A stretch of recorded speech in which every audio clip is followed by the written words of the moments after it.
Ask whatever you like. I won't be doing that. Why?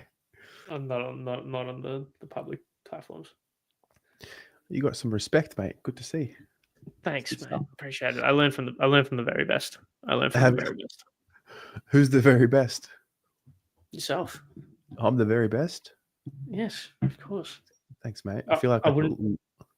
Sorry. yeah, I feel like that's a loaded compliment. I wouldn't associate. I only associate myself with greatness. All right, mate. Welcome to the Bias Footy Show. Enough of that. Oh, that's what I didn't. Hey, we're live again. It's good. Yeah, I know. I feel Good. far more comfortable live, and this will be live for the rest of the year. I assume all things going well. So Yeah. no, actually, no. Our game against Essendon will be on a Thursday night. Fuck.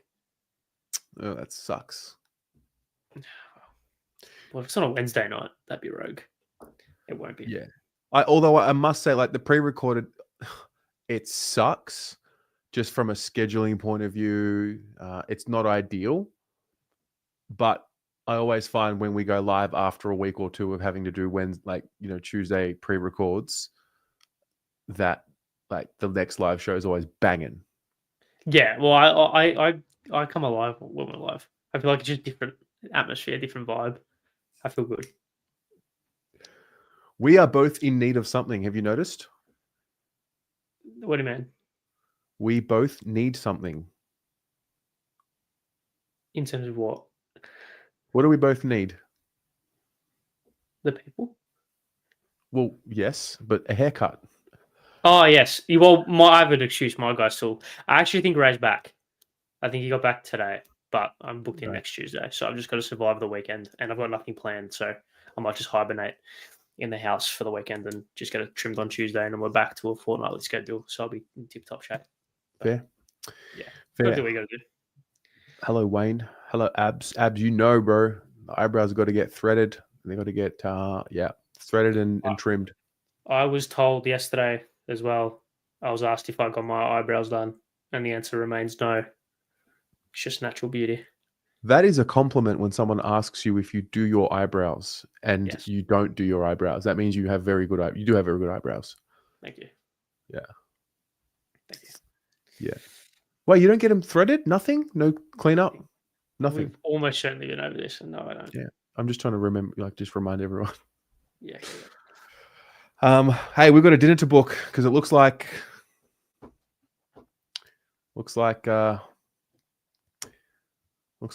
you've beaten me in the tipping this year, mate. Still plenty of time. No. Still plenty of time. Let's not get ahead of ourselves. Well, we both tipped 7 last week.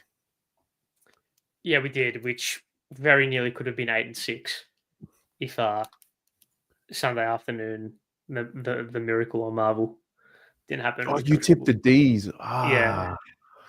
Which I'm sure we'll touch on, but yeah, that was. We will. Yeah, I just want to mention. Yeah, pleasure to meet you too, Wayne. Met him yesterday, open training with yourself. That's right. That's good to put a face to the name as always. Yep. Rocco Moro, your hairdresser is going to be retiring soon after 50 years of cutting your hair. Wow. That must be tough to. Absolutely. That'd be very tough to take. I don't know what to think about that. Hello, Kylie. The Blue Abroad Beauty Channel. Beauty Abroad. Yeah. Have you noticed that? I don't know. Beauty Abroad. I've almost tried to not avoid talking about Carlton on this Carlton fan channel, but we're coming into that period of time now where you've got to kind of like lean back into the devastation of it all. The shitstorm is coming. Yeah, what do we have? 16 days or so until Graham, right? Until everything blows up. So maybe maybe you could take the next just for the next 16 days, just like simmer on it a little bit, and then come the 15th of August is when you can really lean back into it. I reckon. Nah. 1st of July, 1st of August, new financial year. I'm ready. Yeah, it is a new financial year. It's all right. You know when you know it's fucked.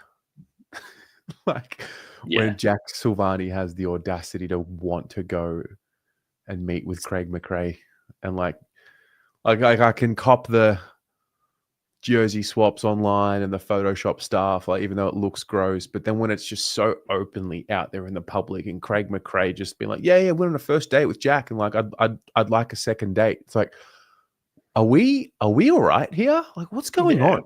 What are we living in? Yeah, we're being taken for mugs.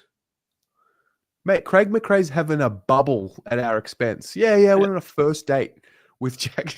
I went on a first date with Jack Silvagni, and I want a second date. And we're all sitting here like, yep, We're cool. That's what we are. That's what we are. Well, yeah. Yeah, that's what we are. Yeah. And look, do you buy into the? I mean, we're getting into Carlton chat nice and early, but No, do you buy into? Okay, great. Do you buy into the whole Graham Wright having tarnished relationships at Collingwood, and this being a little bit of a kind of ego-driven thing, as to like get one back on him in a sense? Oh, no. Okay, fair. I mean, all things are possible. So anything's possible. But yeah, well, no, I think this is genuinely Jack. Like, if it's Collingwood, it's like a bit of a... Isn't that like the statement? Isn't that what it is? Yeah, like the statement. Because there was rumors. I say rumors, talks of him moving last year, wasn't there? Or I'm sure there was like flutters, and then even earlier this year as well. So 2 years ago, when he signed his 2-year extension, he dragged on, and it wasn't announced until September the 17th or the 19th, 2023. Yeah. So he signed a 2-year deal there for under what he was earning before that deal as well. So he took a cut there, and who knows? Yeah, it obviously stings a little more considering the other party. I feel like if he left and it was to Adelaide or to Gold Coast or to Sydney or even to like a Bulldogs or whatever, even to St Kilda, I feel like it would hurt. But you understand it's a football decision, I think. However, there's just obviously that extra little bit. I genuinely believe he loves the club and the romance of it all, and it's because of that. He'd be so far in his head to play against Carlton. Let's say he goes to Collingwood. Yeah, he'll do well. Like, I reckon it'll be too much for anyone to play well against Carlton, someone who actually bleeds it. I couldn't imagine that. Like, yeah, I don't know what's going to happen. I truly don't. I think if he does go, what's he going to say? Because you know the spiel when players come to Carlton. Realistically, when players come to Carlton or Collingwood, one of the first things they say in the interview is, "So proud to be representing the biggest club in the land," and all this stuff, right? They do all that spiel about massive club supporter base history, blah blah blah. There is no way within himself that he can say that about Collingwood. Should he go? There's no way. I think he'll simply say, got a family, and I needed a fresh start, and I think more, but just to sort of, I think to your point, what's more important is the club cannot spin it any other way other than, like it's us. Yeah. Like, I was thinking about this today. It is a lot, like, I think this would be the ultimate wake up call, because I think it's harder to have a bad culture than it is to have bad performances, if that makes sense. So, like, bad performances on field, there's a lot of extenuating circumstances, like players being injured, out of form, opposition being too good, conditions, blah, blah, blah, right? But having a player like this leave to the team that he will probably go to should he leave is the ultimate sign that you have a deep culture problem. And that's like the biggest red flag that can't even be ignored at all. So I guess we'll find out very soon. Do you And think he'll maybe go to Collingwood? Yes or no?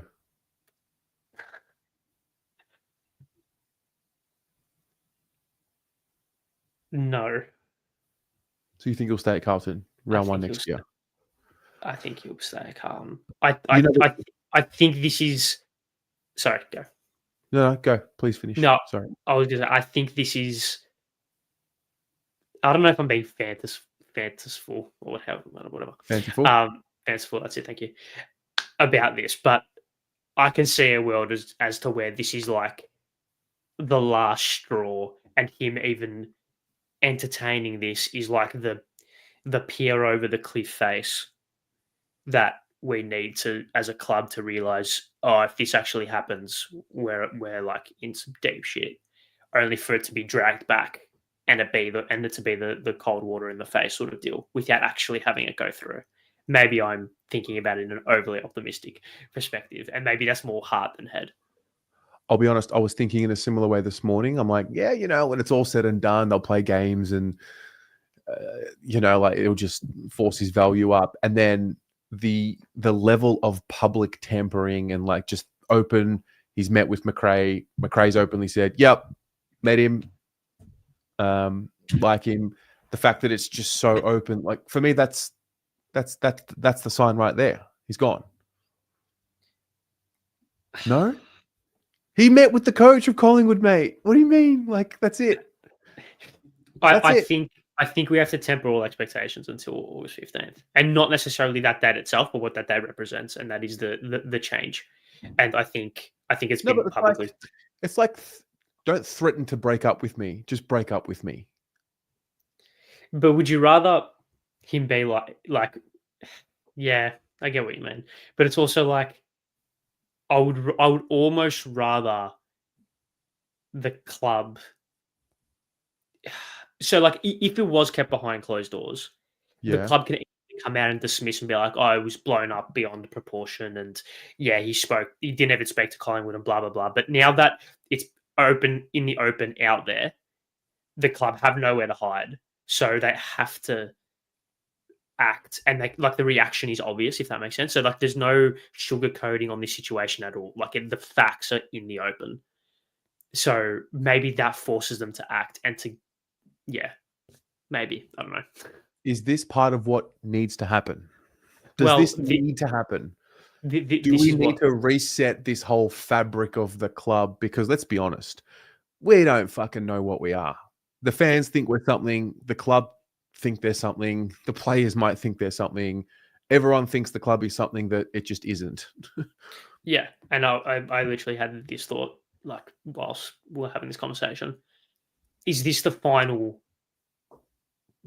band-aid that needs to be ripped off of the club living in the past glories and not becoming a modernized club and not it evolving in a sense?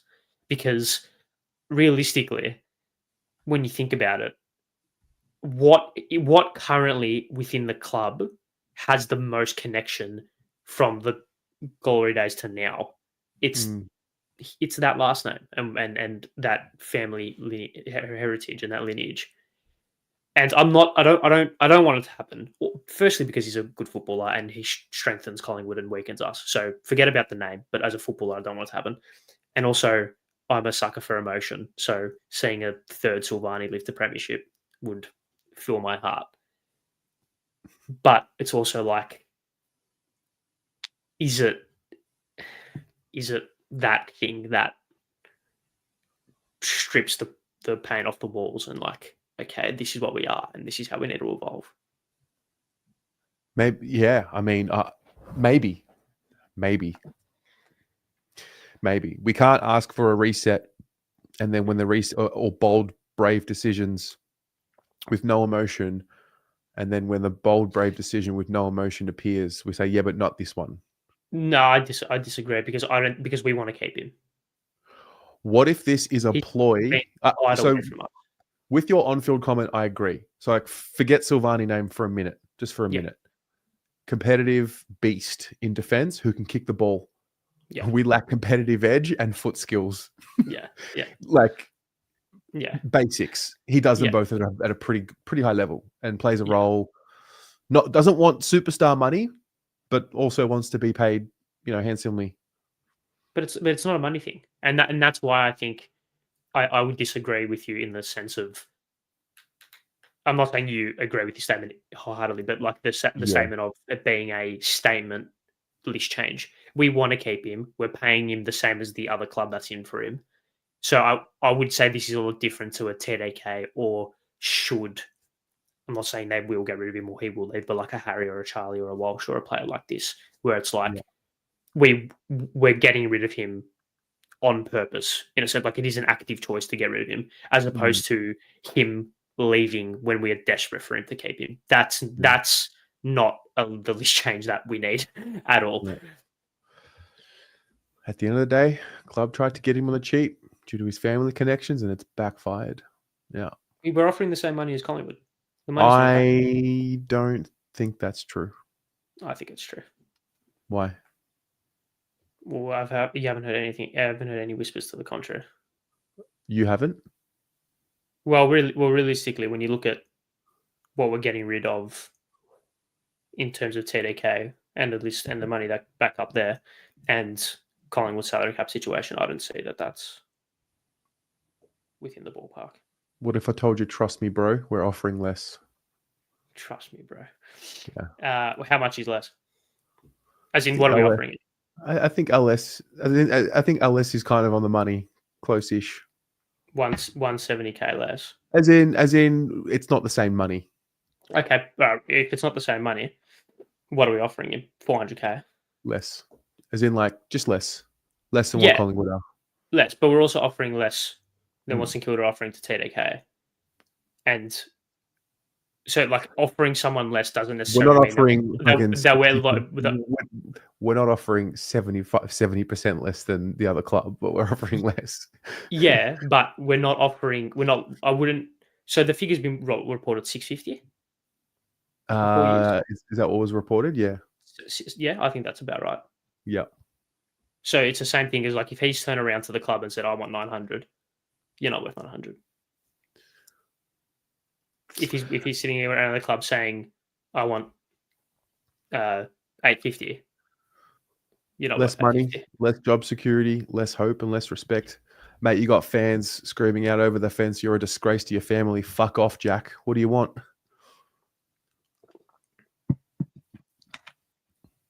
Because Collingwood supporters are upstanding citizens.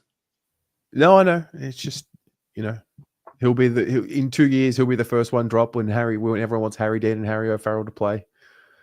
He's the favourite son now, but, in 2 years' time, drop him. Voss doesn't make the tough calls, or Longmire doesn't make the tough calls, or Skipworth doesn't make the tough calls, or whoever the coach is. He's just stuck in his way. He's got his favourites. He wouldn't have been dropped this year if he didn't get injured. He wouldn't have been dropped this year if he didn't get injured. That's true. I'm also playing. Yeah, I know, and it's annoying. Yeah.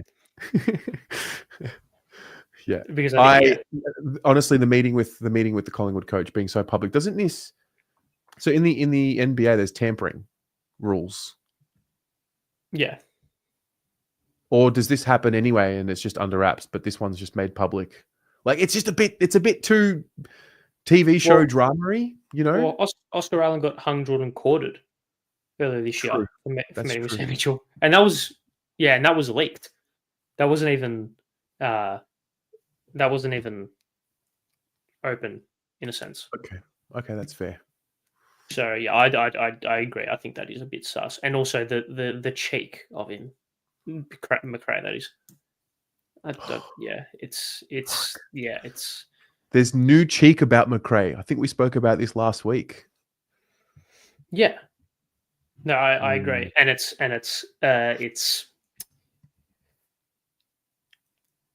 I guess we'll say based on performance what it actually means. Yeah. Because talk is different. Jack. Talk the talk, walk the walk, etc. I forgot what you said last week. Did we speak about Charlie and him coming in the rooms and saying he was staying? Do you believe? Yeah. Fair. Charlie's playing round 1 next year? Yeah. Because no club in the league has the capital to give us what we want for him or what we need for him. So it's fine. So like if he's going to Gold Coast, I turn around to Gold Coast and be like, all right, I want Bailey Humphrey, I want Sam Flanders, I want pick 8, I want Leo Lombard, I want 5 players and their first pick, and they're not doing that. So Fair. No. Well, shall we tip some footy? We spoke 20 minutes about Carmen. I'm sure we'll spend 20 minutes on them at the end. Yeah, we will. Let's start, mate. Thursday night. That's tomorrow. Fuck. Western Bulldogs. This is an important match. It is. This is an important match. Blazo, no, not true.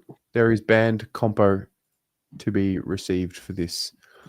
Which will probably be end of first. End of first. Yep. Okay. Is this winner plays finals? Or is it too early to say that? It's if the Dogs lose, they're gone, I think. If the Dogs lose, they're gone. Yeah, I think that puts them. They're already a game out, clear, and obviously if results fall different ways, that could be extended on. I think. So they are the. I think should all things go well, they will be the definition of the 9th place team, comfortable against teams below them, but when the going gets tough, they don't get going, and against top 8 teams. In saying that, though, the only top 8 team they beat this season was the GWS Giants. I think they'll do it again. Interesting. I don't agree. Oh, you're a Giants boy. I am. Toby Greene? Didn't get to catch their third quarter, but yeah, they're my guys. I watched the third quarter. I only watched the third quarter. Well, love that for you. Yeah. Toby Greene. Do you think the Toby tax has been reduced? How so? Okay, so this is like a great microcosm into society, maybe Australian society or society in general. So Toby Greene starts his career as just this young kid getting 30 touches. Wow, going to be a star. We prop him up. Then he becomes the villain. Oh my God, Toby, he's a thug. Oh, just hanging him out to dry. The suspensions get more and more. The weeks get more and more mayo put on them. And then all of a sudden, some guys in the league retire that are senior guys. And then Toby's left to be like one of the senior guys in the game. And all of a sudden he goes from the thug to, oh, gee, I love the way Toby plays the game. Like just, tough footy. Geez, he'd really fit in the 80s and the 70s. And now we're sort of like trying to put him back into this box. We put him as the All-Australian captain. And I mean, he got a week for his actions last week, right? The elbow. Yeah. Yeah. And he had like the kick where he's kicking back in between. Like, what's he doing?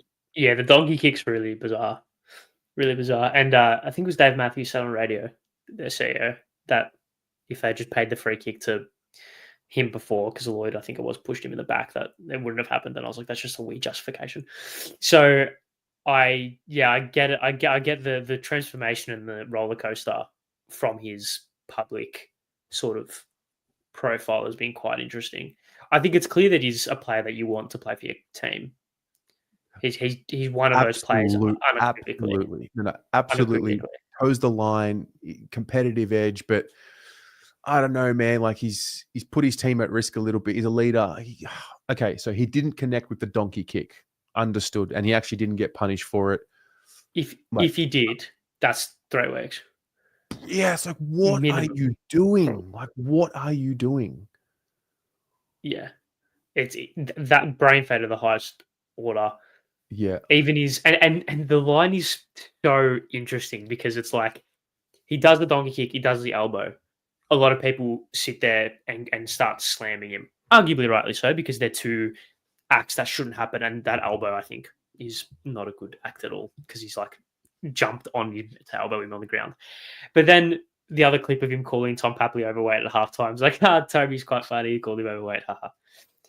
So it's like the silly Toby and the angry Toby is like, where do you balance it? And then I think in the middle is just a really good footballer who's tough, competitive, and has brain fades at times.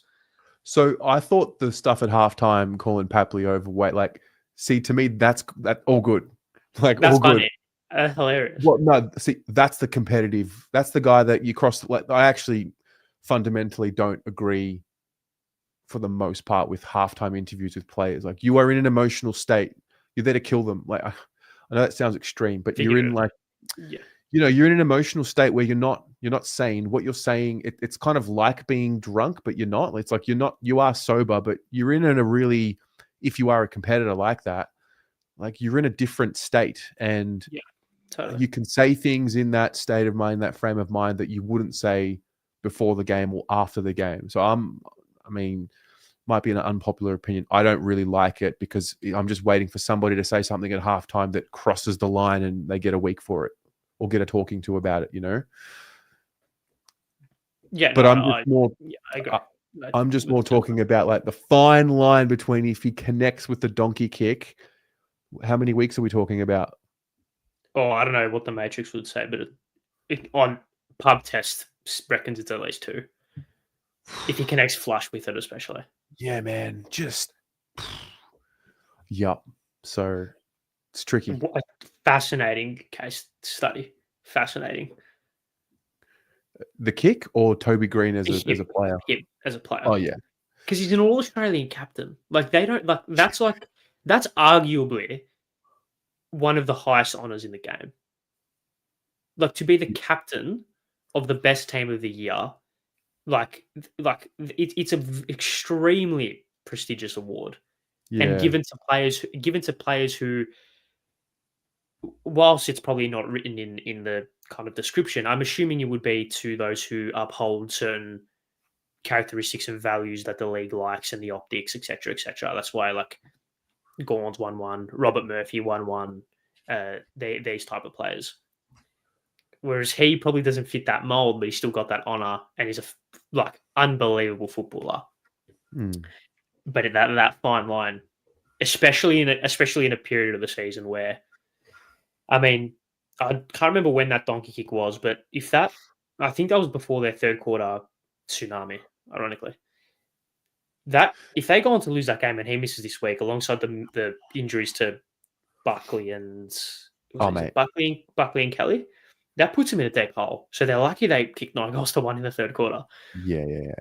So anyway, also don't want to see him missing finals, but it's like, mate, just sort it out. I want to talk a little bit about Finn Callahan, but more so from the standpoint of, is the 2021 draft quickly becoming the best one of the lot in these discussions? It's up there, isn't it? It's up there. Yeah. Have a look at it. Maybe I'll expand this a little bit so you can see where they came from. Yeah. It's certainly up there. Yeah, Carlton's pick 8, which we used for, I believe, Adam Chera. Yes. Yeah. Horn Francis, Darcy, Finn O'Callaghan, Nick Dacos, Mac Andrew, Rochelle Ward. Well, I'm big on Josh Ward. I reckon he could creep up here, top 5. Yeah.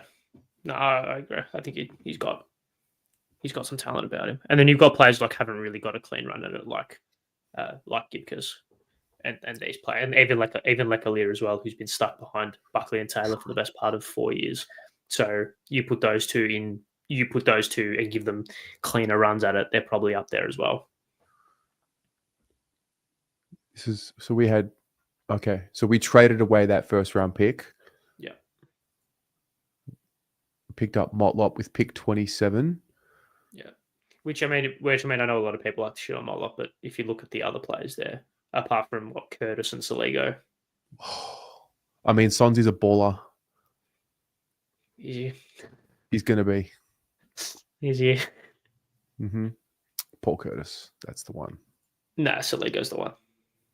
Okay, fair. Saligo is absolutely the one. Saligo's the one. So, yeah. I mean, when you look at other players like Josh Goder, I don't think he's all that flash. Is that all we had? We just had Jesse Motlop? That was it? Yeah, I think so. Yeah. Fuck, man. Because that was the. Did we trade anything to get Hewitt? Or was he? He was there with free agent, wasn't he? I think. Oh man, I can't remember. Wow, this shit's depressing. I mean, you say that. Who else would we have picked in that? So if we had the pick 8, which was pick 6, wasn't it? Is that what happened? No, it was well, pick 8. It was pick 8. well, Jamara and Dacos push those No, back. no, Jamara was the year before. Who was in that? Was Darcy in that year? No, Jamara was the year before with Oh, like he Phil was. Thorpe Yeah, and yeah, he was. Yeah, yeah, he was. Okay, ignore me. yeah. I mean, So yeah, I mean it's up there with the 2018 draft as well, with like Anderson, Rao, Smith, Walsh, that draft as well. So those two are probably the strongest drafts right Yeah. now. So it's interesting. I like looking back at the drafts and Yeah. seeing what other teams might have.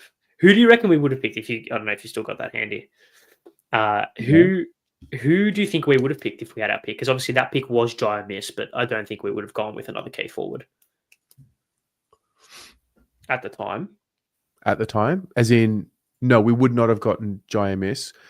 You reckon Neil Erasmus?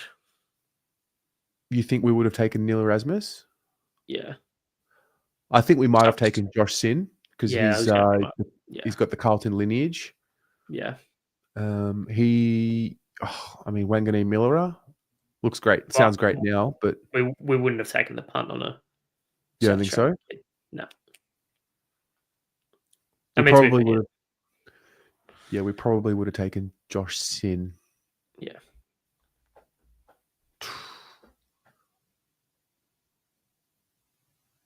Damn. Oh, we got Chera. Sorry, it was Darcy was in that draft. Sam Darcy, yes. You said Jamara. I said Darcy after that. That's what I was thinking of. So our pick would have been 6, but it got pushed down because of Darcy and Dacos. Yeah. Right. I mean, going off topic, 2022.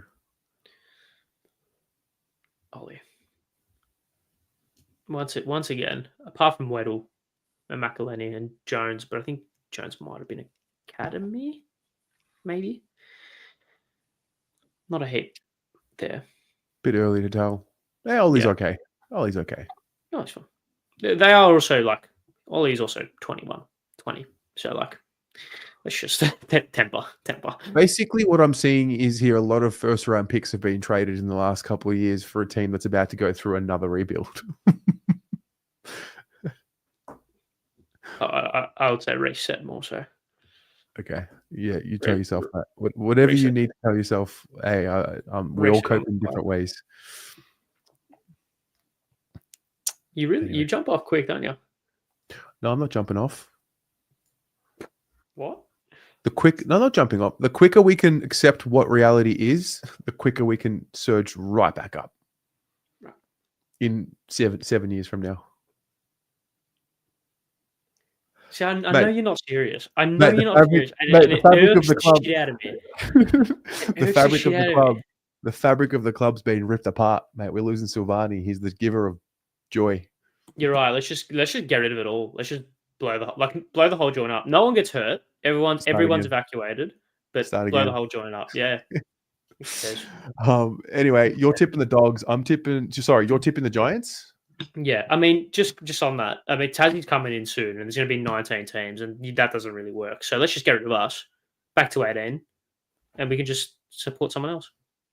I'll go to the Giants. I'm happy with that. Okay, fair. You can go to Port.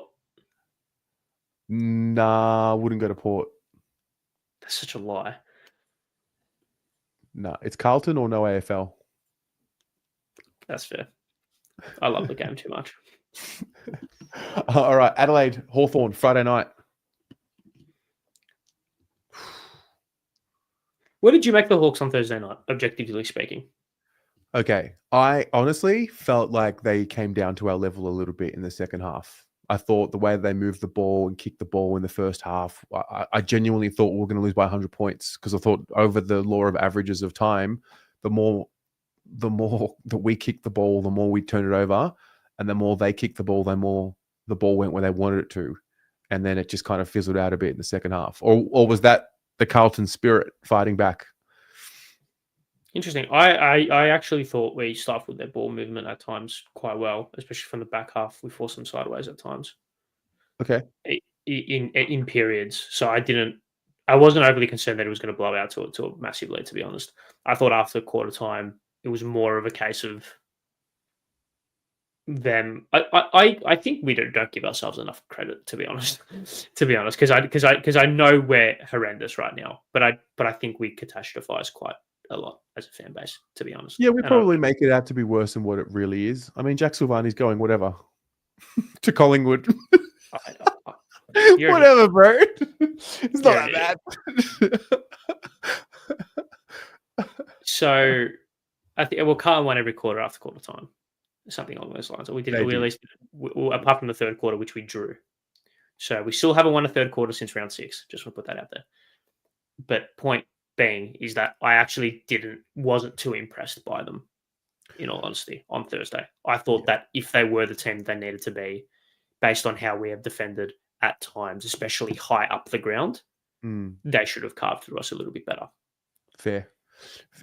Yeah, I think they're a good team. I don't think they'll be winning the premiership. No, I would be very surprised. Although they do look immensely better with Will Day back in. He's a star. So this is the other part. Jai Newcomb was subbed out. Oh yes, subbed out, but yeah. Yeah, 6-year deal. He was subbed out. Will Day, first game back. I do think there's a bit more improvement that'll have. And then, Mitch Lewis, I don't know if it's too late for them to improve enough to make a serious charge this year, but yeah, they're good. They're well drilled. You know what I noticed? And you've been at training. I haven't been to Hawthorn training, but I reckon their drills would be as instinctive as what their kicking and play is at the ground. And the way that we move the ball kind of replicates what I see at training at times. What, very robotic? Yeah, it's like you kick it, you mark it, you slow, you go down, you assess, you go. Yeah. As opposed to, I know where I'm going before I touch the ball. Yeah, fair. Quickly, because he really impressed me and took a hanger on Doc's head in his last game, which, poor bloke. Kyle Shadid's a footballer. And I don't know if, I actually don't know if the other player that I'm going to talk about is playing again this week. But who would you rather have in your forward line right now, Kyle Shadir or Nate Caddy? Kyle Shadir. Really? Yeah. Interesting. Fair. Yeah. Kyle Shadir, smart. Really smart. Learning off really athletic as well. Can fly. He had his first breakout game against us as well, if you remember. Was it? Mm-hmm. Last year? Mm-hmm.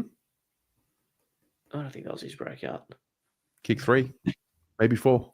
I think he would have kicked him. Okay, well, I'll fact check that. But the point being, mate, I had a lock on. I don't. Yeah. You had a lock on that day? Yeah. What do you mean, how could I forget? We didn't kick a goal in the second half, whatever it was. Kyle did kick 3 that game. Yep. He kicked 3 that game. Also kicked, okay, yeah. Kicked 3 the week after, kicked 3 in the elimination final. So does that pass the test for a breakout? Not really. He kicked 2 in every game before that. So what's one more goal? A breakout. 3. So 3's a breakout. So Will White was 1 goal away from a breakout game. Darn it. God. No, he kicked 4 against West Coast. Breakout game. Did he? Pretty sure he did. No? Will White? No. I should have just kept this at Kyle Shadir. Yeah. Just to go back on that question, I think I would take Nate Caddy, but it's very close. Very close. I think Dia's going to be a star. I think the way that he can jump and attack the ball is quite frightening. So, what about those of you watching? Who would you take? Kyle Shadir or Nate Caddy? I think Nate Caddy's got highlight reel written all over him. Oh, Ari. Probably. He kicked 3 against North Melbourne. My bad. So you got the goals wrong and the team wrong. The team wrong. Great. Caddy, Kolsha, interesting. Kolsha, Caddy. Yeah, and Donnie raises a good point. So I think Diaz kicked more goals in less games, but has played in a better team. I think that's the math. So I would like to see Caddy with a service that Deer's had over his last year and a half. But yeah, I think it's going to be really close. I think for the rest of their careers. Do you think Adelaide will just win? Thanks. Do you think Adelaide will win every game for the rest of the year? Is this their run? This is it? Is this Adelaide time? It's theirs to lose, in my opinion. Really? Yeah, especially if they get top 2, they're not losing over there. And the grand final day, as long as they link arms, they should be in the box seat. So you want to tip them on Friday night? I will. They look scary on Saturday night. I watched that game. That was it's in the wet as well, like the conditions, and they didn't seem to phase them. Yeah, mate. All right, I'll tip Adelaide. Fair. Then we get to like a slate of games, which is just can't wait to talk about this next game. Melbourne West Coast. Oh, mate. Unironically, there's actually quite a bit to talk about with these two teams. Okay. Firstly, Melbourne versus Fremantle in 2012 at Marvel got 13,500, I think, something along those lines. Are we over or under? Under. Oh, how grim is that? At Marvel under. as well. That's horrendous. Yeah, there's no way we see 4 digits, right? It has to break the 5. As in, it has to be more than 9,900. Yeah, 10. Yeah, surely. If it's not, that's a sad state of affairs. Yeah. But I mean, we'll touch on the home side of Melbourne. So we gave up a 46-point lead in round 1. Is that right? Or 41? 41. 41. That was from halfway through the second quarter, though. Halfway through the second quarter. Yep, granted, absolutely. We're 3/4 time. Were you watching it? No, I went to the Collingwood Richmond game, and I was in the car driving home. I was driving a mate back to his, and we just on the radio, goal, goal, goal, and we're in the KFC drive-through and watch the last minute. I was at home. Typical Sunday night. You watch that last game. You sort of give it some hope. If it's a good game, you'll stick around. Sitting next to my housemate, we've got the laptops up in our laps, just getting ready for the Monday mornings approaching. Get on top of your life admin, check your emails, etc. And like just kind of had the game on in the background. We both sort of said, "Oh, fucking hell, they fucked the fixture. Like, I can't believe the AFL. Like, we're complaining about the AFL fixturing, and then I don't know when I believe that the Saints might actually win the game. It might have been Naz's mark, but the scenes in my living room, crazy, man. We'll talk about St Kilda when we get to St Kilda, but if you're a D and you're a fan, I mean, you've won a premiership a few years ago, and it wasn't in Melbourne, but how are you meant to be? Yeah, I could not. It's somehow. So I think there were 3 losses by over 90 points on the weekend. That's the worst loss by arguably considerable distance. And if it wasn't for our escapades in round 1, it's arguably the worst loss of the season. Oh, does a result like that break a club? Has to. Imagine rocking up the training on Tuesday. They have the day off the next day, but imagine rocking up on Tuesday. Imagine sitting in that meeting. Oh, mate. Board under pressure, leaders under pressure, underperforming. If that happens. They did this whole thing in the offseason about how they love each other. Yeah, and how they're connected. And yeah. That would be. Oh, mate. You got premiership players on the field, particularly at stoppages. So I understand May wasn't there and Lever wasn't there. I get it. They were missing premiership players, but that midfield has these guys were considered top of their position for a big chunk of the last 7-8 years. So it can happen to them. I mean, does that mean that these guys are like, do they need a reset, a refresh? I instantly thought, what would we do if that was us? And we final siren goes, we come home, fan cam. Yeah, I mean, you got a glimpse of it against Richmond, but I think that was mitigated by the fact that they had dude. 2.5 quarters to do it instead of one. Dude, I feel for him. Like I watched. Yeah, like, Yeah. yeah, I Do you mean, I watch? watched. Do you watch fan content? I don't actively seek it out. I saw Caden McDonald's post game reaction on his socials, He and was that so poor nice. bloke. He was so nice about it. It's but like, yeah, but like you just saw in his eyes, just there's dejection beyond belief. Like, Yeah, and I think I it's saw it. actually Like, yeah, it's worse. It's worse than being openly angry. You know? oh yeah, and I mean, Twitter's an interesting place to be after results like that, and a lot of these supporters put that on par with their 186-point loss against Geelong in 2011. And I mean, just straight away when you look at that comparison, you realise the magnitude of not only the result, but the result within the context of the season, which is within the context of the last couple of years, winning the flag, going straight sets, missing finals, and then having the arse fall out of them in the last 2 months in the way that it has, and culminating in that is like yeah. Here's a hypothetical. If the D's came out tomorrow and it said we have mutually agreed to part ways with our coach, do you think Carlton would do the same? What do you like? So why am I asking that, right? Because usually teams like to get on top of this. They don't want to be beaten in the race for the next coach. Right. Okay. So, as in, when do you think would Carlton announce it before the end of the season? Sure. No, I don't think so. Okay. Fair. I don't think so because I don't think so. There's not one. There's not the guy on the market, in my opinion. Yeah. So I don't think that would happen. But did you see this shit posting on Twitter that made the news? In regards to Melbourne, yeah, the Goody's car in the car park. Yeah. Yeah. Oh man. Oh, we've lost our way.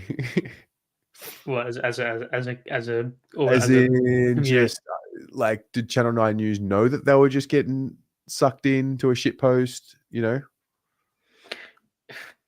I don't know. It just highlights the inability to understand the internet. Yeah, I guess. I also get it was never not gonna. the That was best part. never gonna be Goodwin's car. Like it was genuinely never gonna be his car. Yeah, I know. Like, what this guy's just in the car park taking a photo of Simon Goodwin's car after the game. To be honest, it's not overly surprising. Yeah. I don't know when we talk about these new YouTube laws with under 16s, but maybe we can do it at the end of the show. Can you remind me that? I'll write that down.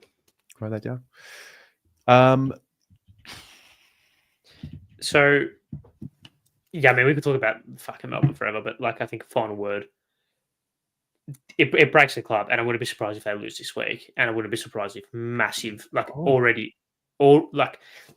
wouldn't say I wouldn't be surprised if they lose. I still think they're going to win, and I will tip them. But how can you bring yourself to get up emotionally for a game again off a 6-day break off that loss? I couldn't do it. Because you have a job and you have a fucking responsibility. Yeah, you rock up. You're physically there, but you've seen the difference when players are emotionally dialed in and when they're not. Yes, and especially the compounding nature of the season in the last couple of years and everything. If I was Petrarca, Oliver Gorn, I mean, honestly, Gorn the most part, because he's the one that's been there and hasn't really waned in terms of his performance. Mate, I'd be cooked. I'd be absolutely cooked. I just find that we find excuses. Like these are part of being a high profile player is, even if it turns to shit, like you've got a responsibility. Like we're in a salary cap era. I like this comment. Ari showing he's not an elite level professional sportsman. Yeah, you're right. Because if I was, I would not be sitting here. Love you, Terry, but I would be sitting here. I did kick 2 goals in the last quarter of a school footy grand final to win. Just cleaning it after the siren. But that's beside the point. Yeah. Yeah, look. I don't know. It'd be tough regardless. Yeah, they've got to, like, as David King says, mate, you put your hand out, you got to put your hand up. Jesus Christ. It's one of the great quotes. It's one of my favorite quotes that's come out of David King's mouth. Please indulge in one moment. Yes, I did see Craig McRae's presser in chat. I saw the relevant bit to Carlton, so that answers that question. So please divulge the El Grande. Yeah. Oh, yes, El Grande Americano. Yeah. Do you understand that reference? It's wrestling. It is. Yeah, there's a real uptick in wrestling profile photos lately. Even El Grande Americano is a wrestler, but no one knows who he is because he's behind a mask. But no one knows who he is. It's real good stuff. But everyone knows who he is because it's actually another wrestler pretending to be another wrestler. It's great. It's good stuff. You should watch it. Oof. Mitch Cleary on 7 News reporting injury crisis at Carlton. Kerno sore and Chera knee both in doubt this week. I was kind of hoping this would come out a little later in the show. Damn it. Well, Charlie wasn't there last night. He was not there at training. Yeah. Which Cripper also was there and then left very quickly. So you don't take too much stock into that. But yeah, Chera was out there. Chera was out there, yeah. So yeah, good stuff. I think it's going to be tough for Melbourne to respond. I wouldn't be surprised if there's massive changes very quickly. All right. I'm just trying to see these tomorrow. Briefly touching on West Coast. Can't see it. Obviously, anyway, Harley is... when it comes up, put it up. Yeah. Briefly touching on West Coast, Harley's looking likely to extend based on his Instagram post, despite missing the remainder of the year with the syndesmosis. So that's good news for them. And thoughts on them asking for concessions at the draft in the coming years? Or this year, I assume. How many games have they won? They've won one game? One, yeah. I guess they beat the Saints, and that's it? Yeah. Yeah, if they win two, yeah, 1 or 2. Yeah, okay. Yeah. Anyway, are you going to tip the Eagles? Like, no, really? I'll tip Melbourne, but this could be the worst game of the season by a considerable distance. So don't watch it. Honestly, everyone go to local footy. It's at the time, Saturday afternoon. Go to local footy. Don't watch this game. Okay. Whatever's good for you. Gold Coast Richmond Saturday. People First Stadium. If there's a game that we can skip. Skip this one? Yeah, well, Suns are good. Richmond are battling along. All right, enter your tip. Suns. Sydney Essendon, SCG. What happened to your boys, mate? Yeah, I know, man. Hey, it looked good for a half, though, didn't it? Yeah, didn't it? I didn't adjust. Yeah, didn't adjust. You're on fire. You're on. You're the Oracle. Honestly, I was like, I thought, yeah, this is exactly how it was going to play out. They'd beat the Giants. They would then go to the Gabba and lose, and that would be the end. I didn't think that the Swans would, like, the whole would fall out of them like that, but it did. Fair play. Great. Tipping the Swans? I will be tipping the Swans. Breaking news 12 minutes ago, Tom Morris. Jaden Ewan will debut for the Essendon Bombers this weekend. Nice. Errol Goulden playing game 100 as well. What a guy. What a freak. What a star. My fashion inspiration. Fair. I went out and bought my green velvet suit because he wore it to the Brownlow, and I like him, and I want to be like him. So, fair. Is that something I should be publicly admitting? Too late anyway. Yeah, sure. Collingwood. Wait, you're tipping Swans? Yes. Collingwood, Brisbane, MCG Saturday night. Now this is here we go. talking about? This is it. This is what you live for. I've got nothing planned on Saturday night right now, and I almost want for that to stay the case, so I can just nestle in and watch this. This is what you live for. Fuck. Brisbane coming off Brisbane were bad. I didn't think they had that in them this year. They were destroyed. They were Yeah. destroyed. Yep. Does it dent your thoughts about them? Naturally, maybe not like strongly, but I think it obviously does put a seed of doubt in your mind. However, I think they've built enough credits in the bank over really the last 7 years to show that they have the ability to bounce back from adversity quite quickly and to trust their system and their process. And I think they have enough leaders with enough experience within those four walls to attack this game in the manner they need to. Jeez, you're working for the Brizzy Lions, mate. Jeez. I don't mind Brisbane. Well, I mean, they're versing Collingwood, so naturally. So the interesting thing about Brisbane is that they were on a very good run against Collingwood. I think they'd won the previous 6 games up until the 2023 grand final. And that didn't fall their way, and they have now lost the last 4 against them. The last 3 games that Brisbane and Collingwood have played at the MCG, Collingwood have won them by a combined 12 points. So that obviously included that grand final. So expect a close game because the teams are very evenly matched, but history dictates it'll be a thriller as well. I think I will tip Collingwood. I'm going to tip Brisbane. Yeah, in the bounce back. I just feel like you give them a chance to bounce back. Give them a chance to bounce back. They do owe Collingwood. I don't know, are Collingwood getting any... I mean, Collingwood didn't look too impressive against Richmond. I was at that game, and Richmond more than held their own for the best part of 2.5 quarters, so give them credit. True. That's true. I just think Brisbane will get it done, and I think that will be borderline panic stations for Collingwood because they've got the Crows and another tough game, the Hawks.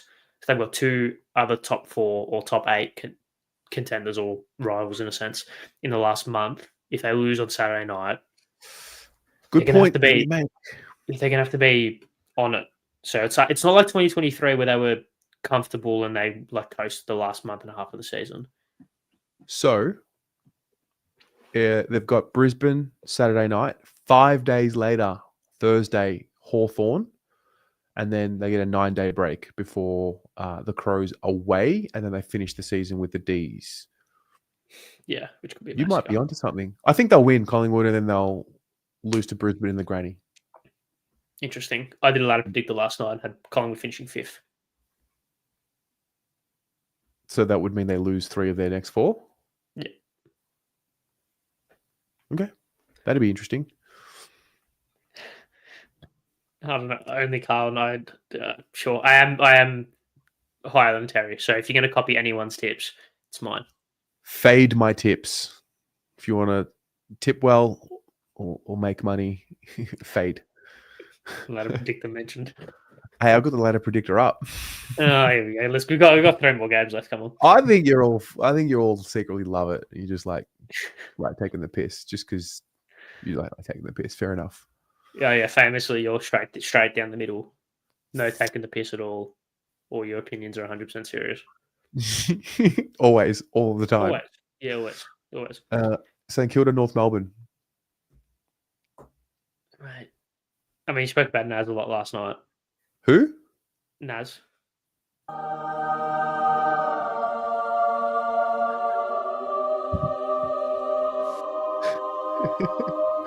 Me. Bruh. That hot too and spit on that thing. You get me? Fucking hell. What? Okay. You done?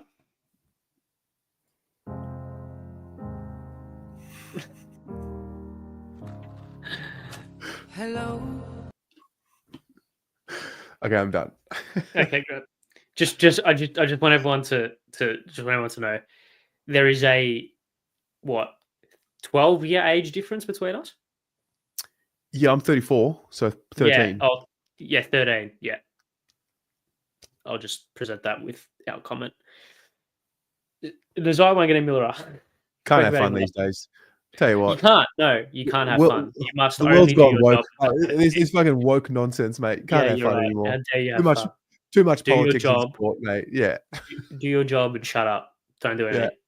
Too much politics in sport, mate. Can't have fun. Absolutely. We've ticked over the hour mark and he's gone delusional all of a sudden. He's got delirious. For the third time, Nazai Wanganeen Miller. Go on. Spoke about him at length last night with Jake on Footy Abroad, and he's been spoken ad nauseum over the last couple of days, rightly so. Yeah.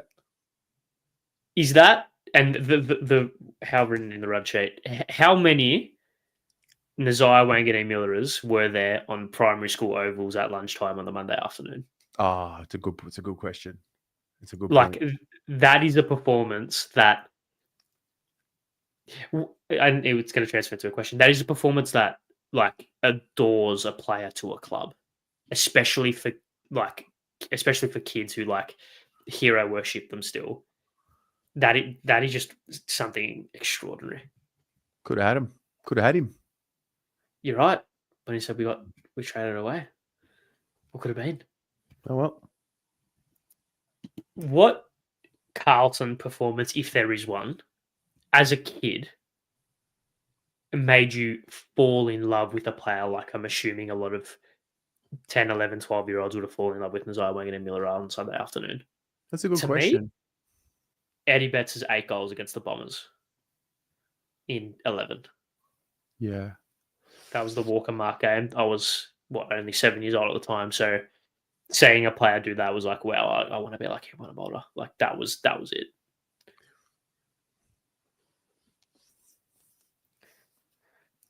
And I guess question extends to the chat as well. I want to see what people say for this. Well, I reckon for a lot of people, Kuda in that 2000 period would have been it, or the 99 prelim. The 99 prelim, yeah. Mm. Yeah. For me, what was mine? I mean, Fev in 08 against the Pies was pretty good. Yeah. Oh, the comeback. Yeah, the comeback against the Bombers. Against the Bombers, yeah. Fair. 48 points down. Fair, yeah.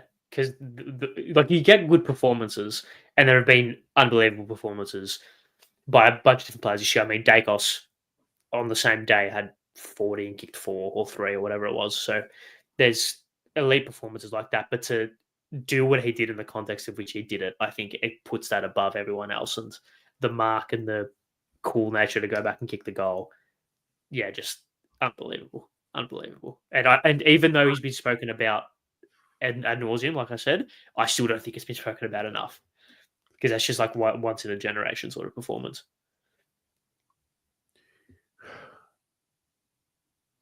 Are North Melbourne and St Kilda going to go ahead of Carlton next year? Jesus Christ. Look at me trying to be uplifting and positive and really try to get some positive vibes going, and this guy just backed it. Not everything has to be like doomsday, yeah? But everything has to crack a smile, man. Come on. But everything, man, what are you talking about? I've been smiling all year. I'm just saying. yeah, famously. There's evidence of it as well. Video proof. I'm just saying, you're talking about generational players. I'm like, yeah, we used to have them. I don't know, man. Jesus Christ. I'm coping. It's coming out the other end. The purge. It's here. So you've watched North Melbourne. Okay, so we'll park the St Kilda aspect of that for now. You watched North Melbourne on Saturday night, and you've come to the conclusion that they're going to go past Carlton next year. Yeah, that's logical. Yeah, because they only conceded 11 goals to a bloke and lost by 100 points. Yeah, that's logical. No, that makes sense. Yeah, bro, that's good. Good analysis, buddy. Love that. Jack in stripes. Jack in stripes. When this is North Melbourne versus St Kilda. That's the game. North Melbourne versus St Kilda. That's the game. Lifting the cup. with his Norm Smith medal. What? You're a cuck. That's what you are. I'm just saying, it's rattling. It's You revel in your own pain. That's what you are. it's You don't. You engross yourself in your own misery, and you know Mate. for that I have no sympathy. I'm not asking for sympathy at all. Okay, but I'm not saying you are. But I'm just just saying saying it's the foundations are being rocked at the moment, mate. Oh my! Great. We spoke about this for 40 minutes at the start of the show. I just think you're, and I admire it because I was there up until this morning. I was there up until this morning. Oh man! Oh, Jack's gonna lift up the cup with the Norm Smith medal and stripes. And Charlie's got a mystery soreness now, and apparently he's not playing. You done? Oh, no, we're going to get back to Carlton. Oh, we still have to talk about Carlton. Oh, Yeah. Because the good thing about this show and the good thing about the run sheet is that our talking points are listed in a nice, orderly fashion to keep this show moving and to keep it kind of structured. Just want to put that out there. Okay. So I'll be tipping North Melbourne. Yeah, honestly, I don't blame you. I'll tip St Kilda, but yeah, that's funny. I'll be tipping North Melbourne. Okay, good. Geelong, Port Adelaide. Just a quick one. This will be Geelong. Yeah, your boys Port really did it for Ken, didn't they? They really turned up for Ken. They really turned up for him. Yeah, Hey, he's how about the start of the game? Did you watch it? well, Bergman kicking it 50 metres in the opposite direction. Yeah, The first play of the game. yeah, in a showdown. Yeah, good. Yeah, actually, it was part of my TikTok, which you clearly haven't watched, so that's great. No, I stay away from TikTok for obvious reasons. You don't want to support me? That's all right. No, I support you. that. I support you. I'm not a TikTok. I don't love TikTok. I've had some issues with TikTok in the past. What were they? It's for me to know and for us not to talk about. Can Jeremy Cameron kick 100 goals this season? Sure. Do you think he will?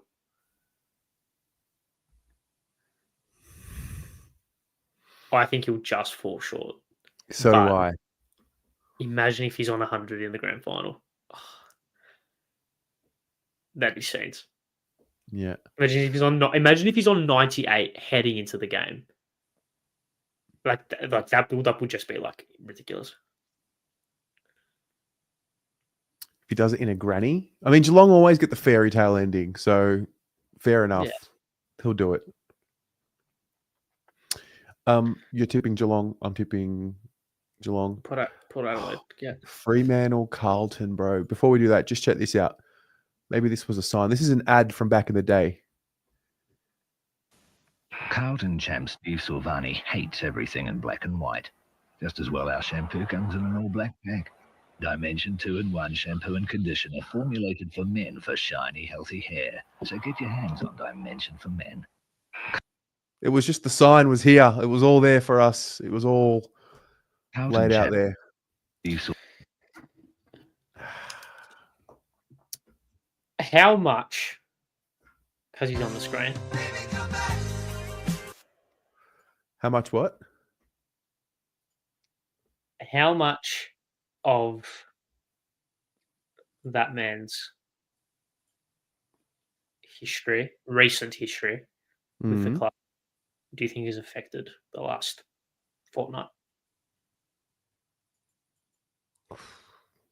I don't know. Fair. I think it's worth at least thinking about. I don't know. But anyway. You've wanted to talk about Carlton for the last Yeah. Please, the floor is yours. Has it been like this? Was 2021 like this? We knew that change was coming, but it didn't feel this empty. Maybe it did. I don't know. We were still getting pretty animated. It was more anger than emptiness because we hadn't seen it. So it's hard to feel empty when you've had nothing. God, that's profound. Put that on a t-shirt. Say that again. It's hard to feel empty when you've had nothing. Well, I'd rather feel pain than nothing at all. But you're not. Yeah. At least you know you can feel something. True. So is it? Would you say you feel more? Here we go. Would you say you feel more empty or anger now in comparison to when we lost by 95 points to Port Adelaide in 2021? Empty. Okay, so I feel an emptiness now. Yeah, I feel like a genuine emptiness at the moment. okay, yeah. So from memory, it was more anger 2021. As in, I've done the anger. Like, Yeah. I've done all the anger this year. Right? Like, is there? I mean, I'm not. It doesn't mean I'm not angry at the situation, but like I've done all of that. Like I've spat it all out. There's nothing to be. It almost feels like we have been angry about everything. There is nothing to be angry about anymore.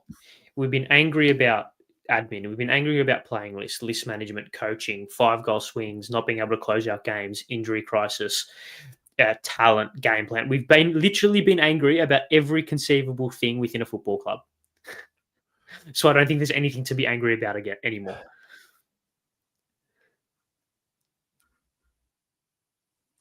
But gee, Jack Silvagni meeting with Craig McRae today was.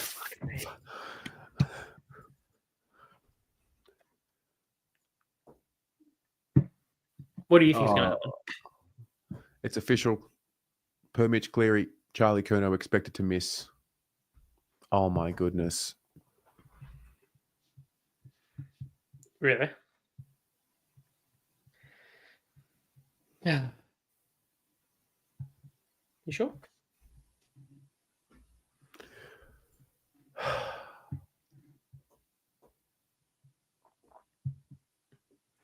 Are you right? Yeah, I'm good. Where are you seeing this news? AFLratings.com.au. Interesting. So it's just to get through. Just get through. Just get through. Well, okay, yes. So I this is why I asked the anger or the emptiness question. 2021 was different because we hadn't seen success with this group, and we hadn't seen what success looked like. So it's more of a anger that we're not even there and we're struggling, if that makes sense. Like as the football system goes around, like you struggle and then you rebuild and then you have success and then you go back down again. That's how it works for the most part, right? Mhm. We didn't get past this stage. We were struggling and then struggling and then struggling and then struggling and then struggling.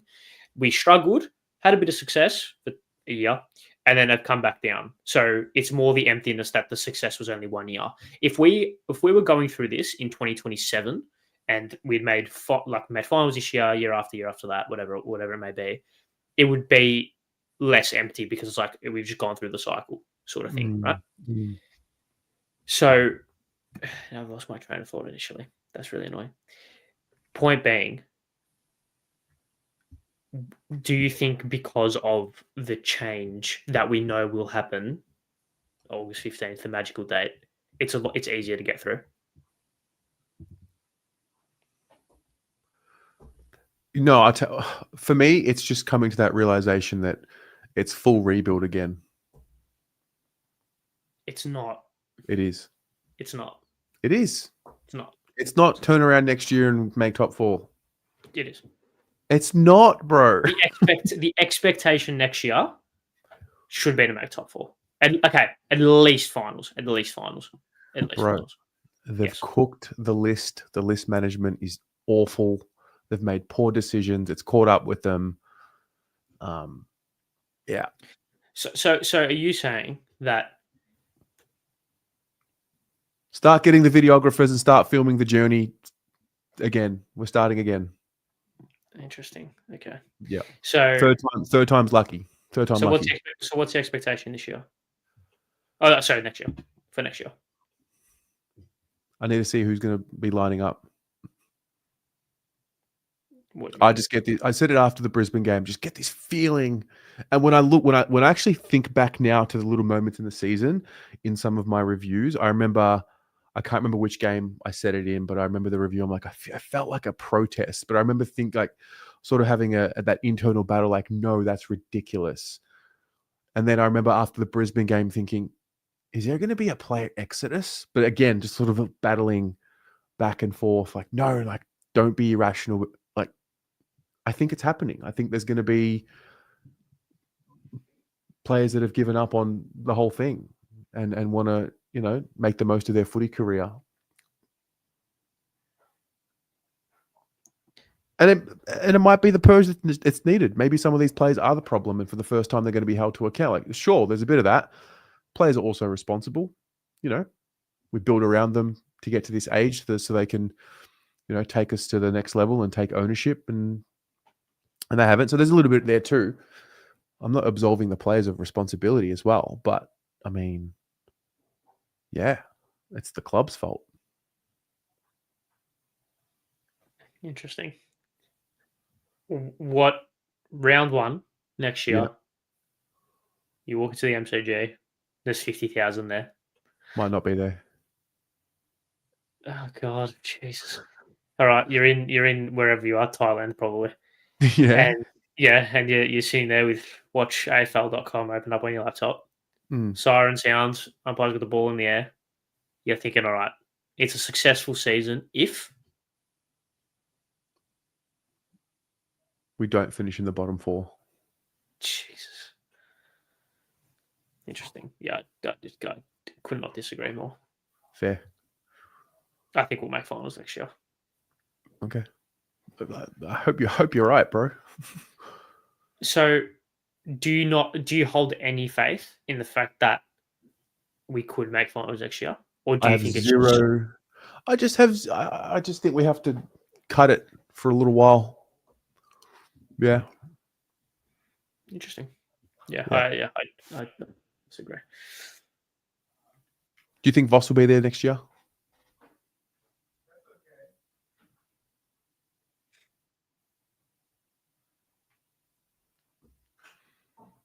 Yes.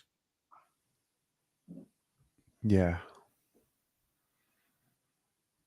feel like he's talking like he will be there next year. He was contracted, right? Not that that means anything with coaches, but True. He is contracted, but he doesn't have that same fear in his eyes like he did in 2023. We thought he was going to get sacked. Do you remember? yeah. Oh, yeah. Not fear, but that there was a that. little bit of a concession in a sense. Like, it was like his body language was kind of like he knew he was going to get sacked. Even, maybe he did. I mean, we've still got 4 games to go. I just have this awful feeling we're going to start seeing some. Mate, this is Carlton. End of the last 4 games. The players wrap them up in cotton wool. Charlie Curno's not playing this week. Like, we know what happens. We know what happens here. End of the last couple games. There might be a good win, and then there's a 10-goal loss coming. I don't know when, but it's coming. So, for sustainable change to happen, how quickly do you think sustainable change can be implemented in a sense? And the reason why I ask is because our season turned around in a quarter in 2023. Within a quarter time break, our season turned around. And then ironically, 14 months later, our season turned around for the opposite, for the negative, within a quarter time break. So that change, whatever happened within those 12 months, wasn't sustainable, right? For whatever reason. Whatever Collingwood did in the offseason of 2021 has proven that whatever happened there, and arguably whatever happened in the middle of that year as well, because they didn't start that 2022 that well, whatever happened within those 2 periods has resulted in sustainable change. Okay. So do you think that They also sustainable got Nick change? Yeah, who averaged like 19 touches in his first year, but they still made it prelim. Yeah. Yeah, and also they had a list that finished second last. And they also had one of the greatest players of all time, Scott Pendlebury, as a coach out there in the field with still. Yeah, you're right, because we've got no players with individual accolades. You're right. So or who are smart enough on the field to make smart decisions and are selfless and can set up yeah, play. right. Yeah. Yeah, okay, great. So do you think that sustainable change can be implemented Yeah. to be implemented and to be affected come round 1 next year over the off season? Yeah. But I think there's layers to it because I'll tell you Yeah, why. obviously there's layers to it. I'll tell you why. Because there's still quite a few players out of contract this year. There are contracted players who are now at risk of maybe going. So it just depends on how much change there is to the playing list. It could be the galvanizing change.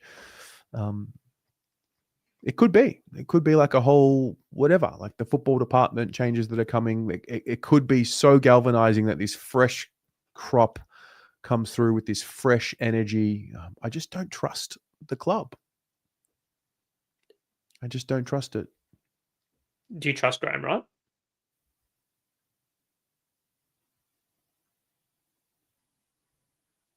Do I trust him to make the right football decisions? Well, yeah, that's his job. That's his job, yeah. Yeah. Yeah. So Okay. why don't you trust the club? Because I don't trust the people around Graham Wright.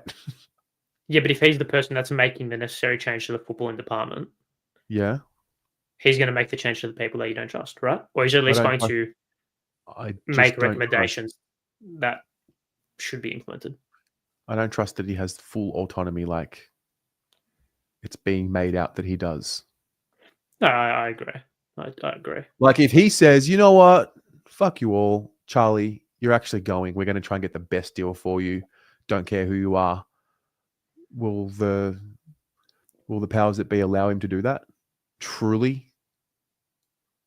Well, then, yeah. Well, yeah. That's a conversation to be had. I personally think you don't let a player like Charlie go. I mean, look, if he doesn't want to be there, different story. So you have that conversation. But if he wants to be there and he just needs a better game plan around him or whatever, like I think you don't let a player like that go while you have them. Personally, provided that his head's where it needs to be, which I'm not sure of. I think he wants to be around. I just think he's had a really bad year. And it was badly interrupted in the preseason. But yeah, I don't trust. How could anyone trust the club to get it right? And this is the issue because you kind of have to put the faith. Right. Yeah, you got to put the faith in. Yeah, and then you got to wait a couple of years and see if they made the right decisions. And then you got to wait for the hindsight to kick in. And then like we can all now safely say that these contracts that we went out back in 2020, we went and got Sard, or McGovern earlier than that. You know, Williams, I think we can all safely say we are not where we thought we were. And like, they're bad contracts. Yeah. So, a lot of clubs give bad contracts though. Yeah, of course they do. And this is a game of winning and losing and getting it right and getting it wrong. It is.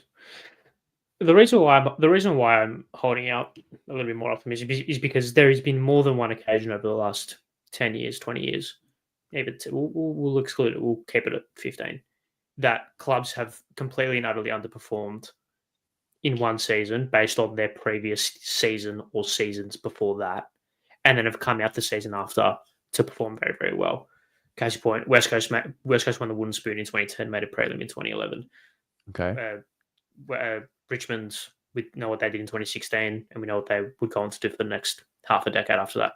Collingwood in 2021, the same. So what I'm saying is, like, I understand that there is obviously nuances between those different clubs.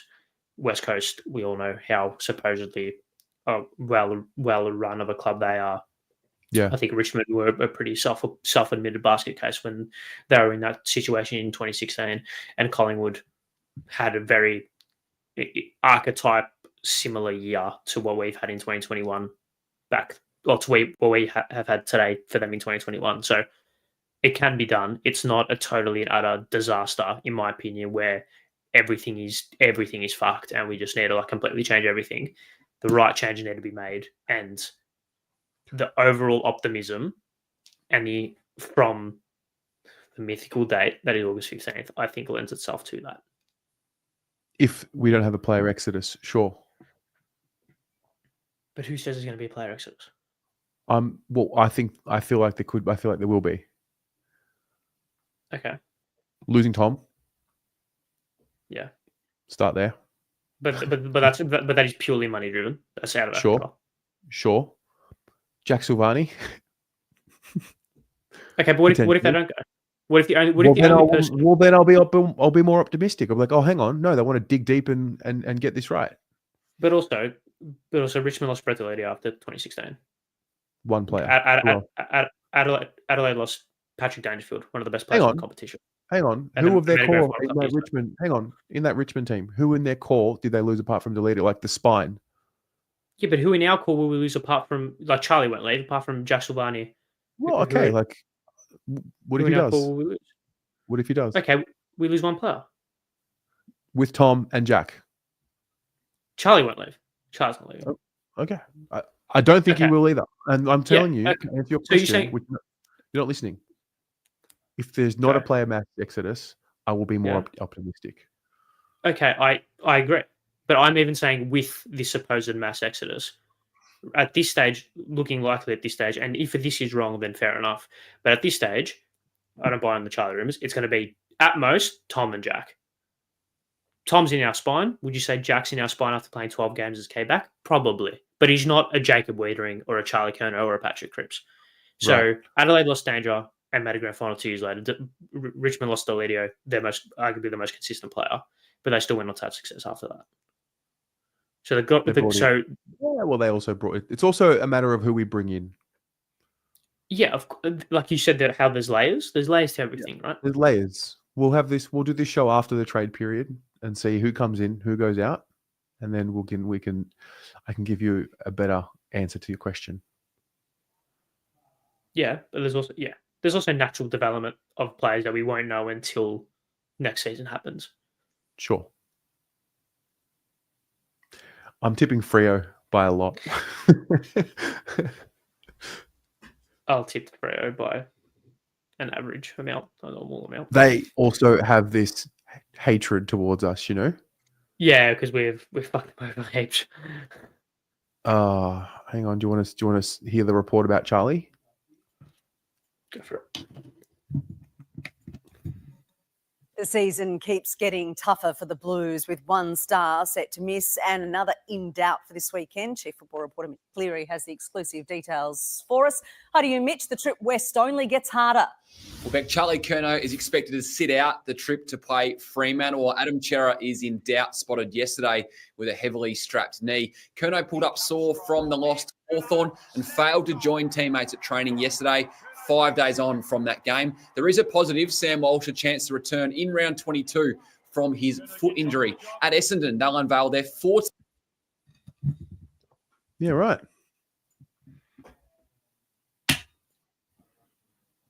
Good.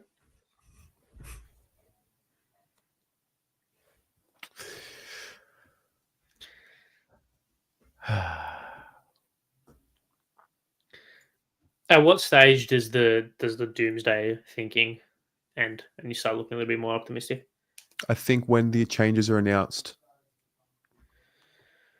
Fair.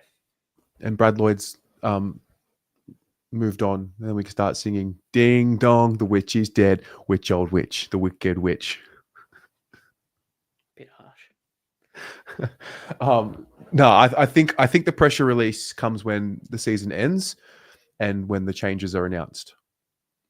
Yes. Because then off-season comes and then there's the imagination starts running wild. We get clarity.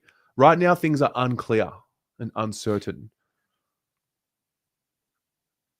Yeah, to a point. I also think they're also very clear to a point.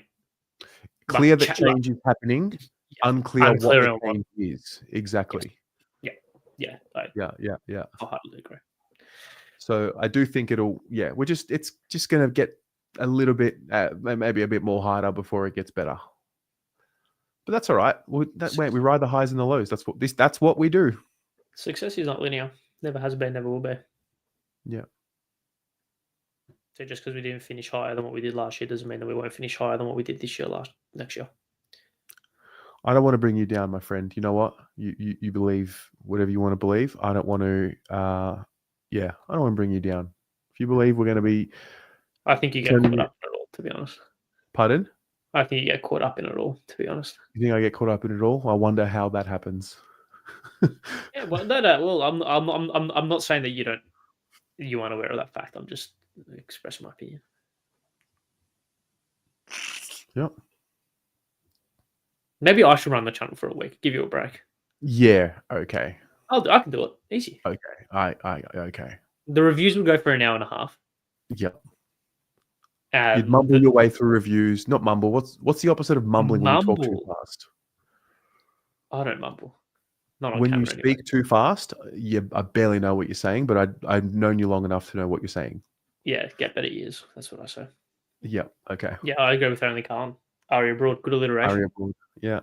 Well, Okay. this is really Carlton, isn't it? Fucking hell. Get a little bit of fucking fame and then let it get to your head and just want to take over. Mate, yeah. Look, that's an attack. Yeah. That's why you can't handle it, mate. A little bit of fucking fame. Yeah, put that on a t-shirt. Do I need to Humble talk me. about your opinion of your TikToks before we went live?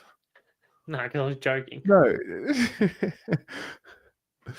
Anyway, mate, we're going to be fine. We're just in the shit right now. That's all. Yeah. We haven't been in the shit before, so we're good. Yeah, exactly. No, like as in,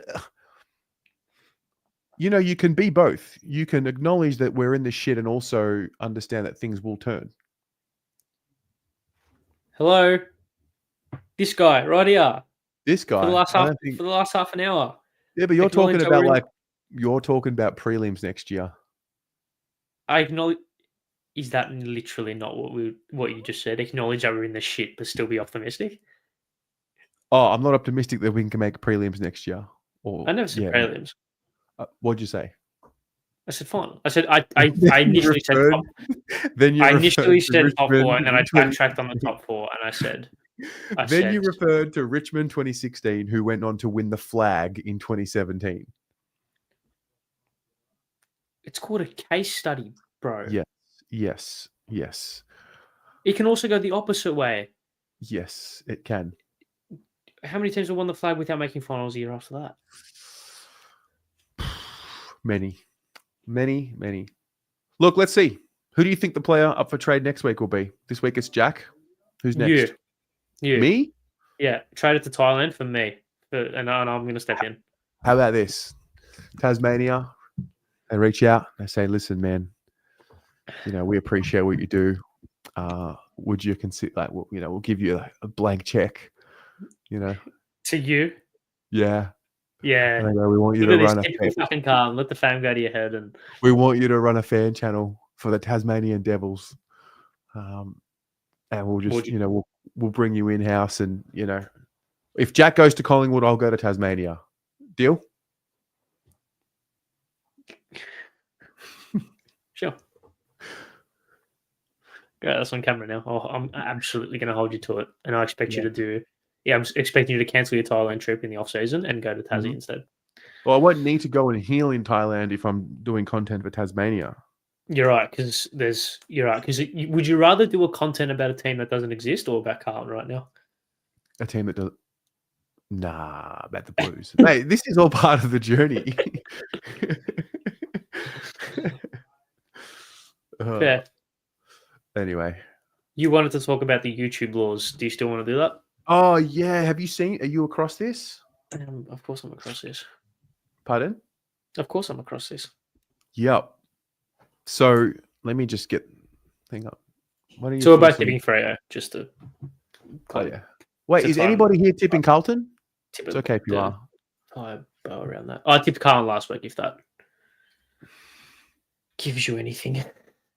Any solace. Do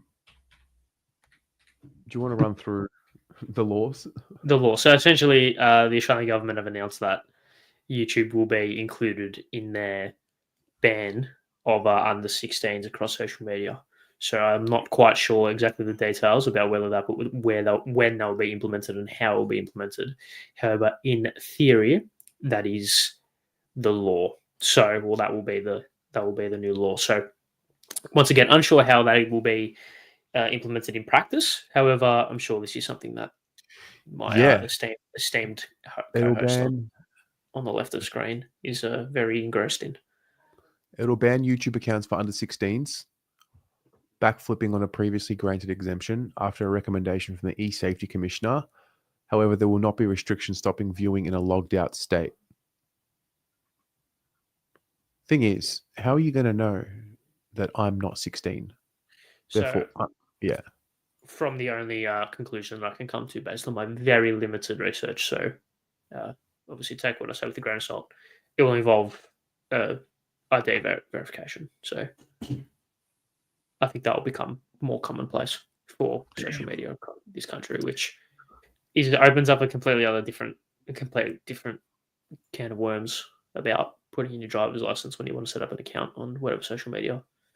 Right. So on the one hand, you've got that, yep, and you're giving up your privacy and secure, and things of that nature. On the other hand, I think you pretty quickly stop the stuff that you see online with the fake profiles. Yeah. You definitely put a complete stop to the negative. But I actually don't think I don't see how it's properly enforceable. Well, I'm sure. Yeah, I think this. Yeah, I'm not too clued up on the current law, so I'm not going to. What we're going to get We're going to get knocks on doors. Hey, yeah, well, that's you what know what I it mean. is. Like, how far does this go? That's what it is, right? So, because obviously, I think with like an Instagram account, you can just put whatever age right now. You don't need to put in any verification, for example. So maybe just like all accounts, once this is implemented, all accounts that are below 16 at the time will be deactivated, and the same with YouTube accounts. So I don't quite know what the process will be for starting new ones, especially because there's a lot of